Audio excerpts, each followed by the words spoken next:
En France, l'islamologie étudie le monde musulman dans sa grande diversité et développe un programme ambitieux grâce à l'Institut français d'islamologie. Chargé de mission au sein de cette structure, Cédric Belloc nous explique son travail. Cédric Belloc, bonjour. Bonjour. Vous êtes anthropologue, chargé de mission au tout nouveau Institut français d'islamologie. D'abord, parlez-nous de la naissance, de la création de cette institution qui devrait en principe prolonger une vieille tradition islamologique en France.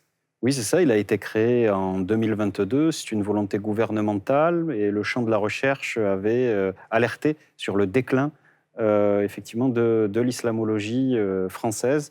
Et l'idée est de redorer un petit peu et de relancer la recherche dans ce champ-là. Donc, il a été porté sur les fonds baptismaux par quelqu'un que vous avez reçu, je crois d'ailleurs, Souad Ayada. Hommage lui soit rendu. Il est actuellement dirigé par Pierre Quay, directeur de recherche au CNRS, et la directrice scientifique adjointe est Juliette Dumas de l'Université d'Aix-Marseille, qui est l'un de nos 7 établissements publics d'enseignement et de recherche fondateurs. Également, nous avons comme président du conseil scientifique Mohamed Ali Amir Moezi. L'attention des pouvoirs publics a été appelée sur cette problématique-là.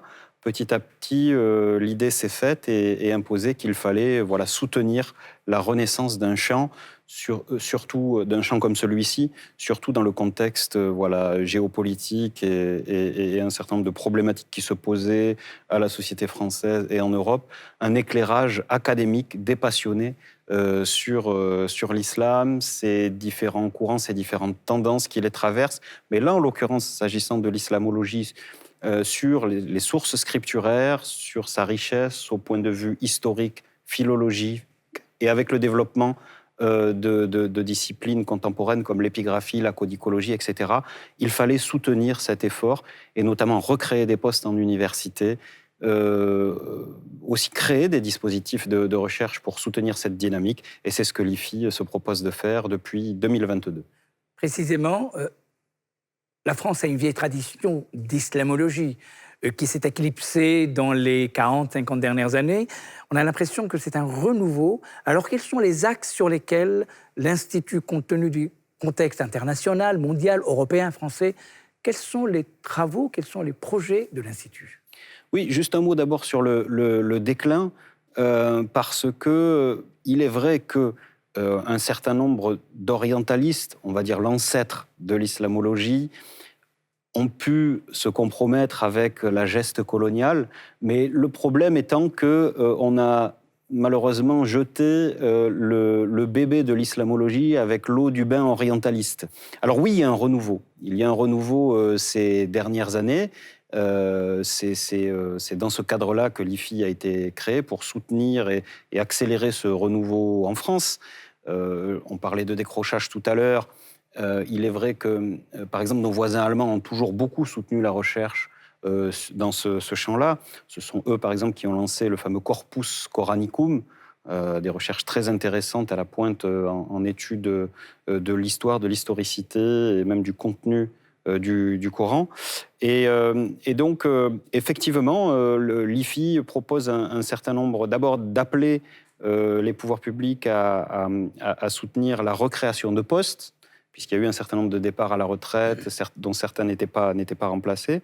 Et puis aussi à soutenir des projets à l'échelle française et européenne, et même au-delà, des projets de recherche en islamologie d'excellence. C'est en tout cas l'intitulé d'un de nos dispositifs de recherche. Et on parlait tout à l'heure des rapports qui pointaient les déficits. Ces rapports indiquaient notamment que les études maghrébines en France étaient en décrochage. Eh bien, les 3 premiers projets d'excellence soutenus par l'Institut français d'islamologie portent, puisqu'ils ont commencé récemment, sur l'ère maghrébine. Je crois qu'on a ici 2 exemplaires d'un travail sous la direction d'Emmanuel Pisani auquel vous avez collaboré. Cédric Belloc, c'est Théologie musulmane du pluralisme religieux. On revient vers la vieille tradition de faire ce qu'on appelle une exégèse des sciences et de la religion islamique comme à partir d'un prisme scientifique. Est-ce que c'est cela la feuille de route de l'Institut d'islamologie? Oui, oui, tout à fait. D'ailleurs, c'est cet ouvrage récemment paru. Le colloque initial dont il est issu a été soutenu par l'Institut français d'islamologie. Ce sont donc les actes. Alors, autour d'une question, c'est vrai, qui fait débat, et débat sociétal plus général, à savoir comment l'islam, ou plutôt les différents courants multiples, peuvent s'approprier la question de l'altérité confessionnelle ou convictionnelle. C'est ce à quoi s'est intéressé cet ouvrage. Alors si le public veut en savoir davantage sur vos activités, sur les travaux, où est-ce qu'on peut aller se renseigner? Un site internet? Qu'est-ce qu'il y a comme moyen de communication? Voilà, on a effectivement un site internet qui publie régulièrement l'actualité du champ. Ça me permet de préciser aussi que disons, administrativement parlant, l'Institut français d'islamologie est un groupement d'intérêt public, donc il a été fondé par 7 établissements, l'École pratique des hautes études, le HESS, Lyon 2, Lyon 3, également l'Université Strasbourg, Aix-Marseille et l'INALCO.